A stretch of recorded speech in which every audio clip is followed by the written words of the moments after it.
Verse 5. Now Rebekah was listening when Isaac spoke to his son Esau. So when Esau went to the field to hunt for game and bring it, Rebekah said to her son Jacob, I heard your father speak to your brother Esau. Bring me game and prepare for me delicious food, that I may eat it and bless you before the Lord before he died. So Rebekah heard. Now we don't know, was she eavesdropping? Did she expect? She know Isaac is near, seemingly according to her as well, near death. That's what she thought as well. So, and she knew that Isaac loved Esau more, so she kind of then maybe expected something like this happen. So she sort of stayed in the region, kind of always to maybe hear when this is going to happen. Or maybe just simpler, the servants heard this in serving Isaac. It's just tense, you can hear this. They went and told her, we don't know, whatever. It ends up, Rebekah heard, she knows about this. She knew that what was said, and she wants to stop this from happening. She didn't want. She knew that Isaac is only planning. Isaac didn't have told her, no, I'm going to bless both of them, so let the one, and then when that is done, I will bless the other one. She knew he didn't say that. She knew he only loved the one. She knew seemingly this is all going to, that the whole blessing, all of the blessing, is just for one, not for two as culture dictated, but just for one. And she didn't want the son that she loved to miss out. Okay? And therefore she came and she spoke with Jacob. And telling her basically that this is now what Isaac told her. He needs to go, he needs to come back, feed, there'll be a blessing. Yeah, Jacob throughout his whole life is going to be like his mother in the sense of he's always going to force others to bless him. If you bless me, then I will do this. If you bless me, I will let you go. If you bless me, there's the angel of the Jabbok River kind of idea. Jacob laughed, forcing. You sell your birthright to me, right? Instead of. So this is Jacob. It's just part of his following what his mother, following very well in his mother's footsteps. Verse 8. Now therefore, my son, obey my voice as I command you. Okay? So it's like, son, you obey me. To cheat on your father? Right? I don't think it's the right thing to do. I mean, I know it's not the right thing to do. And Jacob, but that's Jacob's name. That's who Jacob is. So he is willing to go with this. He's going to have some objections, we're going to see now, but he is listening to her unluckily. Okay, it's like Eve giving to Abram, listening to the wrong voice. It's like Abram listening to Sarah by sending Hagar away the first time. Okay, all these connections. Again, she here, Sarah there, Eve in the Garden of Eden. And in all three cases, it's the woman saying, but it's the man who knew better, the head of the house, who ought to have said. Adam in the Garden of Eden ought to have said no. Abram ought to have said the first time Sarah sent Hagar, or forced Hagar away, no. Here as well, Jacob ought to have told his mother, Mom, that's not right. But in every case, the man didn't live up to what he was supposed to do. So although the woman, the instigators, but it's the men who ought to have stood up and said no, they didn't. So God will ask of them, like God asked Adam first there in the garden.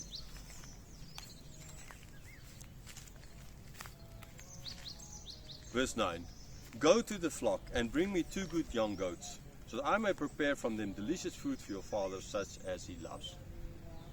Now, for those who know the difference in taste of meat, you will know, I mean, chicken doesn't taste like pork, and pork doesn't taste like beef, and although sometimes it tastes kind of the same, if you put lots of spices and stuff, and just eat the spices.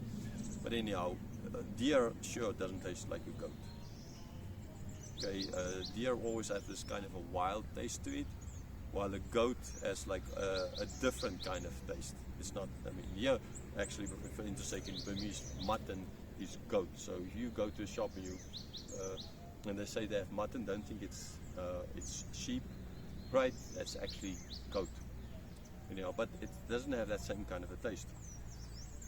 So I would then therefore think that Isaac's taste buds weren't there. I mean, he asked for the food he loves, but getting that food, especially seeing maybe he's sick or something, and why he's feeling near death, might have then as well made his taste buds a little bit less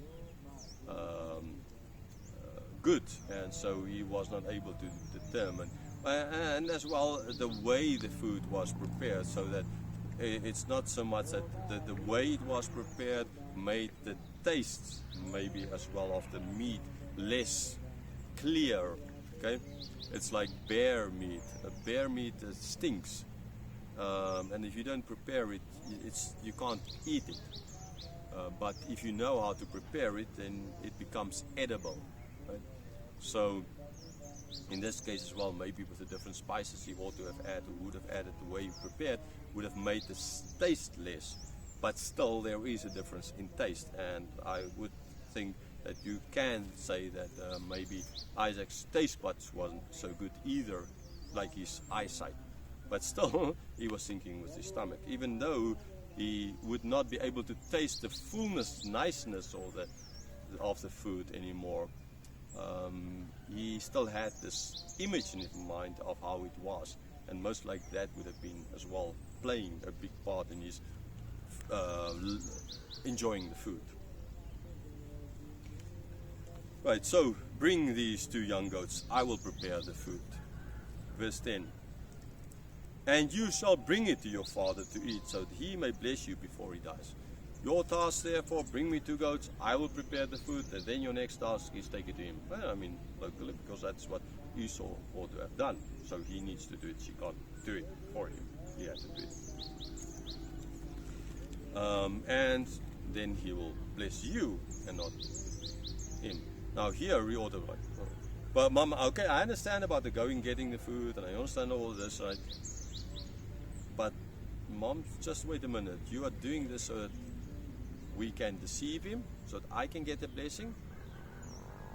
That's not right. Well, Jacob is not going to say that. Jacob's not going to say, that's not right. I'm not going to do this. No.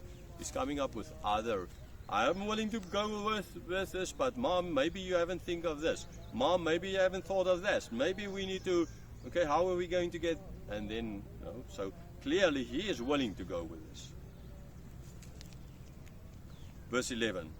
But Jacob said to Rebekah, his mother, behold, my brother Esau is a hairy man. See, I have a lot of hair on this side of my skin. And I'm a smooth man, nothing on this side. Right? So, he's objecting, but he's not objecting against doing it. He's just trying to make sure that she thought of everything.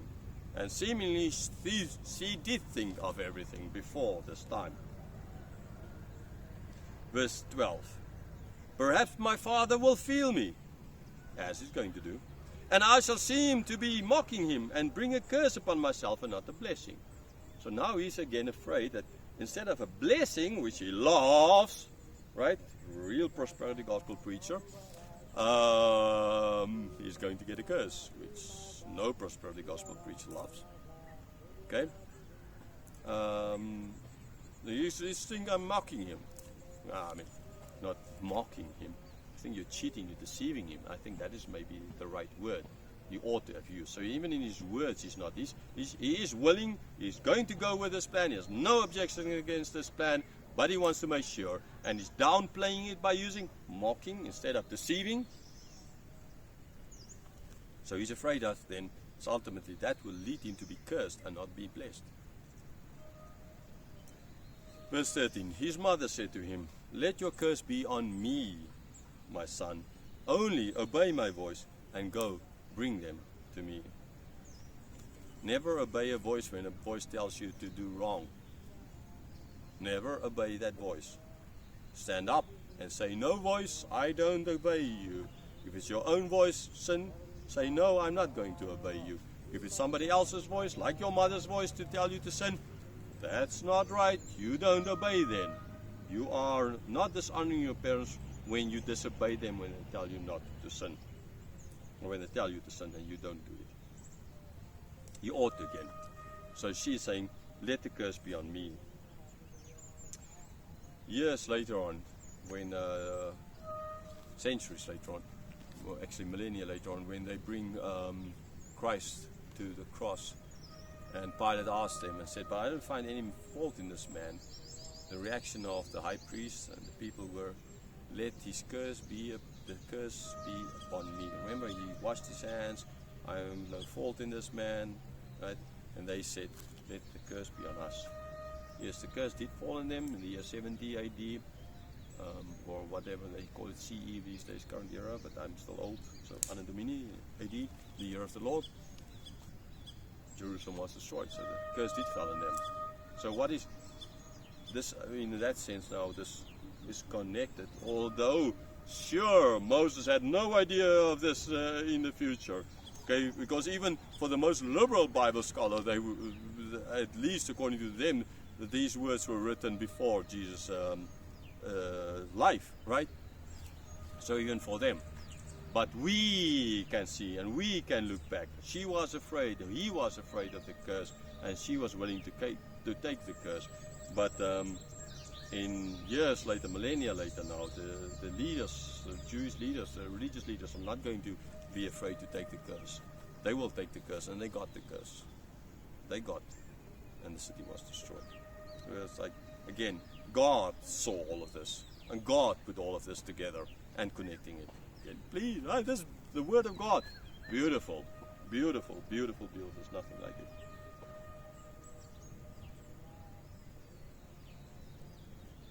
Okay, verse 14. So he went and took them and brought them to his mother, and his mother prepared delicious food such as his father loved. So he went, he did, brought them back. She prepared.